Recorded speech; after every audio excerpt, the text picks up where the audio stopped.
പെണ്ണും പൊറാട്ടും. നടൻ രാജേഷ് മാധവൻ ആദ്യമായി സംവിധാനം ചെയ്ത ഗംഭീര സിനിമയാണ് പെണ്ണും പൊറാട്ടും. സിനിമയിലേക്ക് വന്നാൽ സുട്ടു എന്ന മിടുക്കനായ ഒരു നായയെ കേന്ദ്ര കഥാപാത്രമാക്കിയാണ് ഈ സിനിമ ഒരുക്കിയിരിക്കുന്നത്. അതും മലയാളത്തിൽ ഇതുവരെ കണ്ടിട്ടില്ലാത്ത രീതിയിലുള്ള ഗംഭീര മേക്കിംഗ് തന്നെയാണ്. എന്നെ ഏറ്റവും കൂടുതൽ അത്ഭുതപ്പെടുത്തിയത് ഇതിൽ അഭിനയിച്ചവരുടെ ഒപ്പം തന്നെ ഉഗ്രൻ പെർഫോമൻസ് ചെയ്യാൻ സുട്ടുവിനും കഴിഞ്ഞു എന്നതാണ്. പ്രത്യേകിച്ചു ഇതിലെ കോമഡി സീനുകൾ എല്ലാം വേറെ ലെവൽ തന്നെ. ഈ സിനിമയുടെ പേരിലെ വ്യത്യസ്തത പോലെ തന്നെ പാലക്കാട്ടെ ഒരു മനോഹരമായ ഗ്രാമത്തിലെ ഒരു പറ്റം വ്യത്യസ്തരായ ആളുകളുടെ കഥയാണ് ഈ സിനിമ. സിനിമയിൽ സുട്ടു എന്ന നായ്ക്ക് ശബ്ദം നൽകിയത് ടൊവിനോ തോമസാണ്.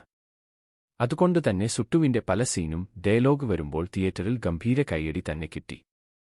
ഈ അടുത്ത് വന്ന മലയാളം സിനിമകളിൽ മൃഗങ്ങളെ ഇത്രയും കിടിലൻ രീതിയിൽ മുഖ്യകഥാപാത്രമായി ചെയ്ത സിനിമ വേറെ കാണില്ല. രാജേഷ് മാധവൻ ഈ സിനിമയ്ക്ക് വേണ്ടിയെടുത്ത എഫർട്ടിന് ഒരു വലിയ കയ്യടി തന്നെ കൊടുക്കണം.